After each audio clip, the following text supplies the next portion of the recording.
Pink Bat is inspired by a childhood experience I had involving a plastic baseball bat.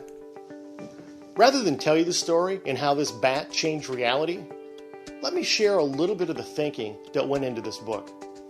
In short, Pink Bat is about turning problems into solutions. While it's an entertaining story, its message has actually been called inspiring and powerful, even life-changing by educators, business leaders, and others who have read it. Now, turning problems into solutions may seem illogical at first, but once you read Pink Bat, you're going to start seeing things a little bit differently. In fact, you'll quickly discover many of the things that people call problems aren't problems at all.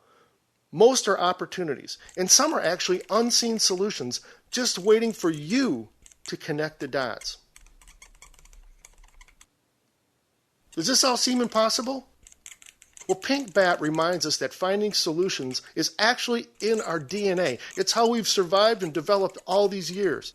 You know what many people today consider impossible? It really isn't that way at all. You could say Pink Bat thinking makes the impossible possible. You've all heard the story, I'm sure, about how Isaac Newton was beaten in the head with an apple, right? Who knows if it really happened or not, but we've heard the story. No doubt most people would have viewed this incident as a problem. But Newton didn't see it that way. He applied Pink Bat thinking.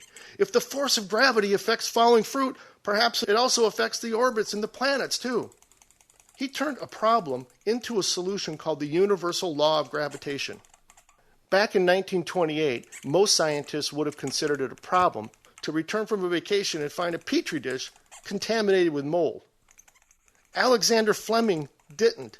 He didn't view it as a problem at all. In fact, he applied Pink Bat thinking, and it led to the discovery of penicillin. Are you starting to see how this whole thing works now? So why do some people see solutions that other people miss? Well, while we all share the same world, we certainly don't share the same reality. You see, our five senses collect far more input than we could ever process. And to prevent sensory overload, our brain filter edits it. It's this process that establishes our perception of reality. In other words, our reality is a filtered version of reality itself. Our brain filters through volumes of random data, moment by moment, selecting and rejecting evidence to support our beliefs. Subconsciously, we select the pieces that fit our brain's perceived puzzle and reject those that don't. Wow, that's a double whammy. When we label something as a problem, it becomes one. You know, many unseen solutions are simply mislabeled problems. Before we can see something as a solution, we need to stop seeing it as a problem. Now, there's a phenomenon psychologists call perceptual blindness, or sometimes inattentional blindness. In one study, Professor Daniel Simons asked volunteers to watch a short video. In this video, there's two groups of people. One's wearing black shirts and the other's wearing white.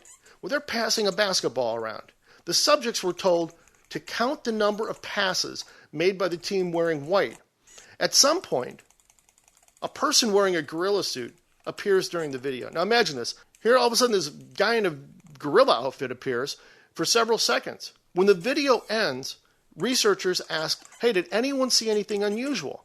The results were absolutely amazing. Half the volunteers reported seeing nothing unusual. Now, how can this even be? How could 50% of the people miss a gorilla in the room? Mostly because they weren't looking for it. They were totally focused on something else. Simply put, when we focus on one thing, we miss another. Politicians and magicians have known about this phenomenon for years.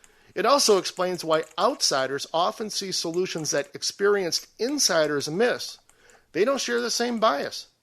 Children are notorious for pointing out what we adults have stopped seeing long ago, or maybe we overlooked from the very start. Initially, these shapes may appear meaningless, but that's because most people focus on the black shapes and ignore the white spaces in between. When you actually focus on the white shapes, the black shapes become less important and suddenly solutions appear. Keep in mind, the image actually stays the same, right? It's our perception that changes. Turning problems into solutions works much the same way. It's a matter of adjusting our perception, suspending our judgment, and then remaining open-minded to all the real possibilities that exist. In writing this book, I was absolutely amazed at the seemingly endless number of historic Pink Bat examples I uncovered. it's funny. Most solutions seem so obvious after the fact, right? It's like that old saying goes, hindsight's 20/20. Well, while it's fun looking back, I didn't write Pink Bat for historical documentation so much as to help you find today's solutions and create a brighter future for yourself and those around you. We can live each day in a world filled with problems, or we can rise each morning and embrace a world filled with unseen solutions. That decision's yours. Both worlds exist. The one you choose to focus on is the world you will create. Once you grasp this reality, you realize unseen solutions are everywhere. In fact, maybe you're seeing a pink bat right now.